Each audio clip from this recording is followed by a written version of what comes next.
Hello friends, AD hair. आज हम करेंगे illustration number 4 buyback of shares की। Balance sheet of G limited as at है। ये इम्पोर्टेंट क्वेश्चन है 5 मार्क्स के अकॉर्डिंग। अब इसमें गिवन है शेयर कैपिटल थी 20 लाख के, इक्विटी शेयर्स थे, एक 10 का था, और ये आपके हुए 2 करोड़ के। रिजर्व्स एंड सरप्लस गिवन है उसमें, एसपीआर और general reserve. Non current liabilities में आपके पास 14% रिडीमेबल डिबेंचर्स है। ये आपके डिबेंचर्स फ्रेश इशू वाले नहीं है, ये पुराने हैं। और करंट लाइबिलिटीज़ है, इस चीज़ का ध्यान रखना, ये आपके फ्रेश इशू नहीं है। एसेट्स में नॉन करंट एसेट्स में फिक्स्ड एसेट, करंट एसेट में stock in trade, sundry debtors, cash and bank. अब हमें इससे कुछ लेना देना नहीं है क्योंकि ये हमारे क्वेश्चन में काम नहीं आएंगे अभी। बट हमें आगे बैलेंस शीट बनानी है तो हमें इसका अमाउंट वहाँ पे पुट करना होगा। इट वाज रिजॉल्व, अब उन्होंने मीटिंग में डिसाइड किया बायबैक करना है 20% of equity share at the rate 12 पर शेयर। आपने मार्केट वैल्यू उन्होंने गिवन है 12। अब आप 10 का शेयर 12 पे बाय करोगे, प्रीमियम पे बाय कर रहे हो। टू यूटिलाइज जर्नल रिजर्व, आपने जर्नल रिजर्व यूज़ करना है बायबैक ऑफ शेयर्स के लिए। अब उन्होंने बोला है utilise SPR for arranging premium on buyback. Third मतलब फोर्थ इन्होंने बोला है to immediately cancel the shares bought back, means आपको बायबैक ही करना है। अब उन्होंने बोलना है जर्नल एंट्रीज करनी है और बैलेंस शीट बनानी है आफ्टर जो भी आप ट्रांजैक्शंस करोगे। अब हम अपना क्वेश्चन स्टार्ट करते हैं। सबसे पहले हम अपना अमाउंट निकाल लेंगे बायबैक के लिए। अब इन्होंने बोला है 2 करोड़ का 20% हुआ आपका ₹40 लाख। 40 लाख को आपने डिवाइड किया फेस वैल्यू 10 से, मल्टीप्लाई किया 12 से, आपका ये आया 48 लाख। फेस वैल्यू आई आपकी 40 लाख की, प्रीमियम आपका आया 8 लाख का। आपने 48 लाख को स्प्लिट किया था। अब हम फर्स्ट एंट्री करेंगे सेल की, सेल कोई है नहीं है। सेकंड होती है फ्रेश इशू की, फ्रेश इशू है नहीं है। थर्ड होती है buyback of shares. Share capital account debit, SPR account debit to share holders account. Share capital के आगे आपका आएगा 40 लाख, एसपीआर के आगे 8 lakh, to share holders account के आगे 48 लाख। आपको पूरा लिखना है, जैसे मैंने एसपीआई शॉर्ट फॉर्म में लिखा है, आपको एग्ज़ाम में सिक्योरिटीज़ प्रीमियम रिजर्व लिखना पड़ेगा। Second, share holders account debit to bank account, payment की किया हमने 48 लाख पे किया हमने। अब थर्ड होती है सीआरआर क्रिएट करने की, face value of buyback minus face value of fresh issue.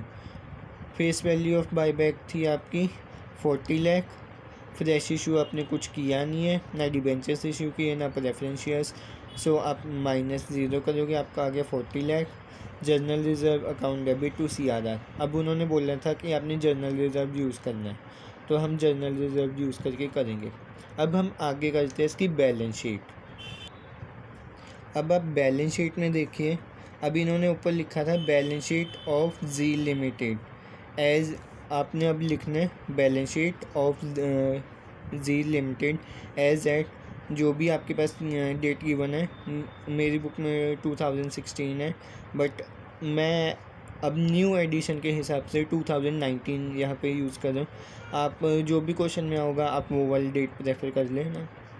अब उन्होंने सबसे पहले लिखा है इक्विटी शेयर कैपिटल, आपने सिर्फ और सिर्फ ये कॉपी पेस्ट करना है, बट अमाउंट्स का ध्यान रखना है। इसका मतलब ये नहीं है कि कॉपी पेस्ट करने का कि हाँ यहाँ पे 2 लाख गिवन है, आपने डायरेक्ट 2 करोड़ गिवन है तो आपने डायरेक्ट यहाँ पे 2 करोड़ लिख दिए शेयर कैपिटल के आगे, नहीं, वो आपको कैलकुलेट करना पड़ेगा। इक्विटीज़ एंड लाइबिलिटीज़ लिखा, फिर लिखा शेयर होल्डर्स फंड, फिर लिखा शेयर कैपिटल। शेयर कैपिटल के अंदर था इन्होंने 20 लाख के equity shares of ₹10 each.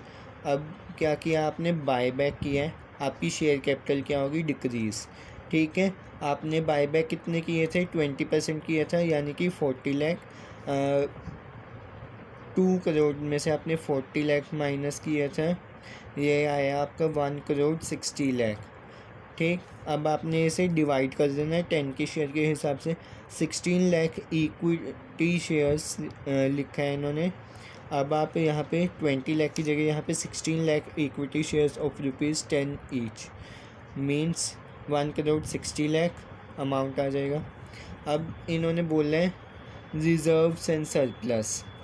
Reserves and surplus में SPR, ठीक, आपने लिखा सबसे पहले ऊपर heading reserves and surplus, sub heading में आया आपका SPR means securities premium reserve. अब आपके पास यहाँ पे SPR था 20 लाख का, बट हमने पीछे क्वेश्चन में SPR यूज़ किया है, ये देखो आपने SPR यूज़ किया 8 लाख का। अब आप ये 8 लाख जो ये डेबिट है माइनस कर दोगे यहाँ पे इधर क्वेश्चन में।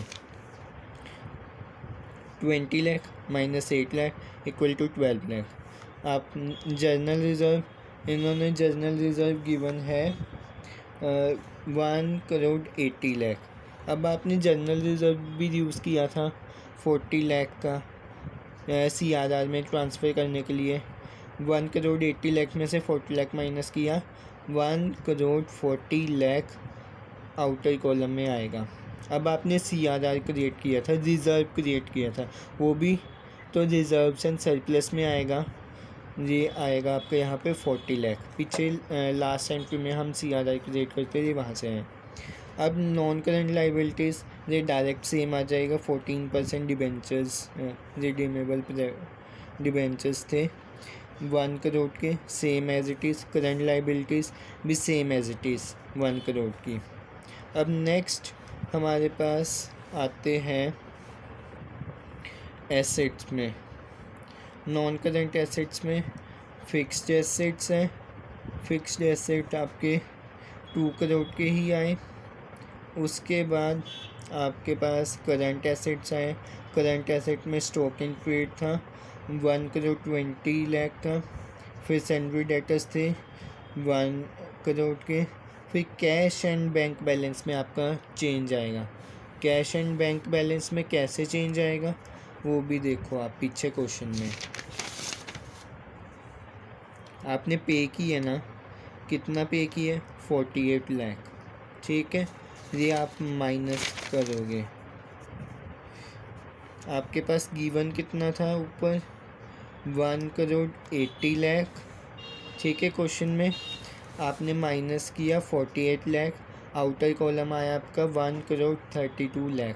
अब आप इसका एसेट्स और लाइबिलिटीज़ का टोटल करोगे, ये आपका आएगा 5,52,00,000 both side. If you like this video, please like, share, comment and subscribe the channel. Thank you.